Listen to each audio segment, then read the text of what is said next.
तो दोस्तों अपने लास्ट वीडियो में हम लोगों ने पढ़ा था डिज़ाइन थिंकिंग वर्कशॉप एक्चुअल में क्या होती है, डिज़ाइन थिंकिंग वर्कशॉप किसको बोलते हैं और डिज़ाइन थिंकिंग एक्सरसाइज और डिज़ाइन थिंकिंग प्रोसेस में क्या डिफरेंस है। आज का ये जो वीडियो है ये हमारा होने वाला है goal of design thinking workshop. जो डिज़ाइन थिंकिंग वर्कशॉप होती है वो मैंने आप लोगों को बताया था क्या होती है। एक तरीके का ऐसा प्लेस होता है जो जहाँ पर हम एक्चुअल में डिज़ाइन थिंकिंग को करते हैं, मतलब ब्रेन स्टॉर्मिंग को करते हैं, अपने दिमाग को लगाते हैं, अपने दिमाग को यूज़ करते हैं, कोई भी प्रॉब्लम को लेते हैं, उसके अलग अलग सॉल्यूशंस को देखते हैं, अलग अलग लोगों को बुलाया जाता है, अलग अलग लोग उसको सॉल्यूशंस को देखते हैं और अलग अलग अपने अपने सॉल्यूशंस को देते हैं। ठीक है, फिर बाद में क्या होता है उसका मतलब एक तरीके से वो होता है ना एनालिसिस और सिंथेसिस, जो हम लोगों ने अपना पढ़ा था। सिंथेसिस होता है कि किस तरीके से जो भी सबसे परफेक्ट सॉल्यूशन है उसको देखते हैं कि सबसे अच्छा सॉल्यूशन कौन सा है, फिर उसको चूज किया जाता है। तो डिजाइन थिंकिंग वर्कशॉप एक ऐसी जगह होती है जहां पर अलग अलग डिजाइन थिंकर्स आते हैं, अपने अपने सॉल्यूशंस को बताते हैं किसी पर्टिकुलर प्रॉब्लम के ऊपर।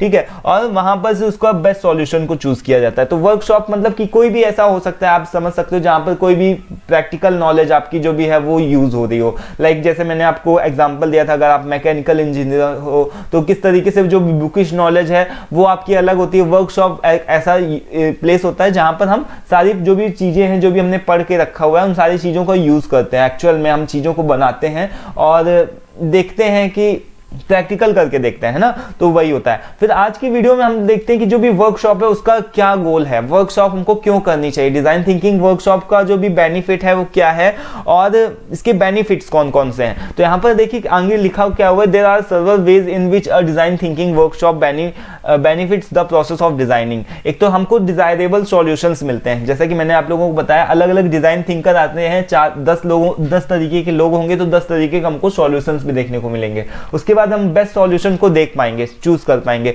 तो डिजायरेबल सॉल्यूशंस मतलब कि हमको बड़े बड़े डिजाइन थिंकर्स को बुलाया जाता है कोई भी प्रॉब्लम को सॉर्ट आउट करने के लिए, जिससे हमको बहुत सारे सॉल्यूशंस देखने को मिलते हैं। अच्छा, हम इसका भी सॉल्यूशन कर सकते हैं। जैसे कि अगर कोई भी मान लो आपके पास में प्रॉब्लम है, आप कोई भी बिजनेस ऑर्गेनाइज करते हो या फिर कोई भी आप ऑर्गेनाइजेशन के कोई भी पार्ट हो, लाइक किसी कंपनी में काम करते हो, तो वहां पर आप जो देखते हो कि जो भी वर्कर्स हैं वो किसी की बात नहीं मानते, मतलब वो लोग केवल इधर उधर घुमा करते हैं। ठीक है, वो अपना काम नहीं करते सही से, पूरा मतलब खुश भी नहीं है और किसी भी अपने सीनियर की बात नहीं मानते हैं। ठीक है, तो ये भी क्या है कि मैन पावर जो भी होती है उसको हैंडल किस तरीके से किया जाए, ठीक है, उसको किस तरीके से अपना काम करवाया जाए। तो जो भी मैन पावर्स हैं, जो भी एम्प्लॉयज हैं, उनसे किस तरीके से अच्छे से बहुत सारा काम करवाया जाए, मतलब उनका किस तरीके से मैक्सिमम हम लोग यूटिलाइज कर सकें। ठीक है, बट वो जो है वो इतना पे अटेंशन ही नहीं है, उनको ऐसा लगता है कि वो केवल ये सोचते हैं मैं करूंगा तो करूंगा, नहीं तो छोड़ करके चले जाओ। तो इसके पीछे क्या है, मतलब इसके पीछे का रीजन क्या है कि वो किसी की बात नहीं मान रहे, वो कंपनी में काम नहीं करना चाह रहे हैं। तो उसके पीछे का हम लोग वाई एनालिसिस करते हैं। वाई एनालिसिस को हम लोगों ने देखा था ना कि उसके पीछे का रीजन क्या है, क्यों ऐसा वो लोग कर रहे हैं, क्यों किसी की बात नहीं सुन रहे हैं, क्यों कंपनी छोड़ करके जाने की बात करने लगते हैं थोड़ी थोड़ी सी छोटी छोटी बातों में। ठीक है, तो उसके पीछे का हमको मान लो रीजन पता चला कि वो मतलब उनकी पेमेंट नहीं सही है। ठीक है, उसके अलावा वहाँ की जो भी कंपनी की फैसिलिटी है वो भी नहीं सही है। ठीक है, और वो अपने जॉब से सेटिस्फाई नहीं है। ठीक है, तो ये सारी उसके बाद में उसको भी क्यों नहीं सेटिस्फाई है, क्योंकि वहाँ का मैनेजमेंट खराब है। ठीक है, तो इस तरीके से जो भी बहुत सारे हमको अलग अलग सॉल्यूशंस देखने को मिलते हैं कि अलग अलग वाई एनालिसिस करने में हमको पता चलता है कि जो भी रूट कॉज होता है उसको पता चलता है कि एक्चुअल में प्रॉब्लम क्या है। ठीक है, और उसके बेस्ट सॉल्यूशंस देखने को मिलते हैं कि हम किस तरीके से जो भी अपने एम्प्लॉयज हैं उनको भी सेटिस्फेक्शन दे पाए, जॉब का सेटिस्फेक्शन दे पाए और अपने सारे कामों को भी अच्छे से करवा सकें। ठीक है, तो ये क्या है डिजायरेबल सॉल्यूशंस। हमको इस तरीके से वर्कशॉप को देखने में जो भी एनालिसिस होते हैं, जो भी हमारी वर्कशॉप होती है डिजाइन थिंकिंग की, उसमें अलग अलग ये भी क्या है छोटी छोटी सी प्रॉब्लम्स ही तो हैं जिसको हम लोगों को सॉर्ट आउट करना है। तो डिजायरेबल सॉल्यूशंस में क्या है, मतलब कि हमको सॉल्यूशंस को देखना है। ठीक है, अलग अलग जो भी सॉल्यूशंस हो सकते हैं उसको देखना है कि किस तरीके से हम अपने जो भी एम्प्लॉयज हैं उनसे बहुत ज़्यादा मैक्सिमम काम करवा सकें, उनका मैक्सिमम यूटिलाइज कर सकें। ठीक है, उसके बाद में हमको एक और भी यहाँ पर पॉइंट लिखा है, to create user focus solutions. ठीक है, मतलब यहाँ पर क्या है, इसका मतलब क्या है कि टू को हटा दीजिएगा।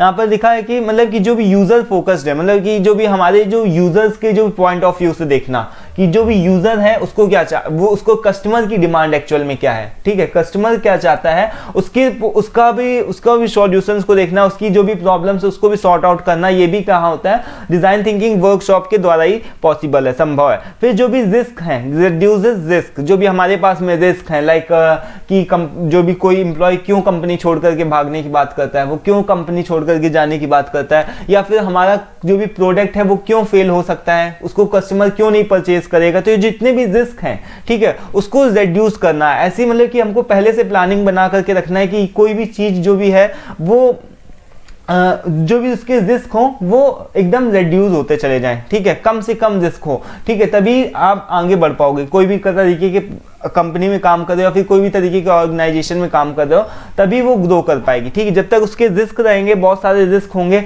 तब तक क्या है कि ज़्यादा से ज़्यादा फेलर्स होने की पॉसिबिलिटी होगी, ठीक है। बट जब आपके जो भी रिस्क होंगे वो कम होते चले जाएंगे, तो वो जो भी आप प्रोडक्ट बना रहे हो, सेल कर रहे हो, तो उसके जो भी मतलब फेलर्स हैं वो जब कम हो जाएंगे, तो उसकी बढ़ने की और उसकी ग्रोथ की पॉसिबिलिटी क्या होगी, बढ़ जाएगी, ठीक है। उसके बाद में सेव कॉस्ट, जो भी कॉस्ट है, जो भी कॉस्ट है होती है ना, मतलब कॉस्ट जो भी होती है, लाइक आपके जो भी अलग अलग तरीके की कॉस्ट होती है कि बिजली का बिल कितना आ रहा है, वाटर का कितना हमको देना पड़ रहा है, ठीक है, कैंटीन का कितना चार्ज काटना पड़ रहा है, तो ये जो भी हमारी कॉस्ट है, ठीक है, उसको किस तरीके से हम कम कर सकते हैं, कितना हम कम से कम चीज़ों का यूज़ करके अपने जो भी प्रॉफिट को जनरेट कर सकते हैं, तो ये सारी जो भी चीज़ें जहाँ पर आती हैं वो भी डिज़ाइन थिंकिंग का ही पार्ट होती है, ठीक है। तो ये भी हमको एक तरीके से सॉल्यूशन देखने को मिलता है और ये भी वर्कशॉप में ही होता है। फिर आगे क्या है, इंक्रीज प्रोडक्टिविटी, मतलब जो भी प्रोडक्टिविटी है उसको किस तरीके से हम बढ़ा सकते हैं।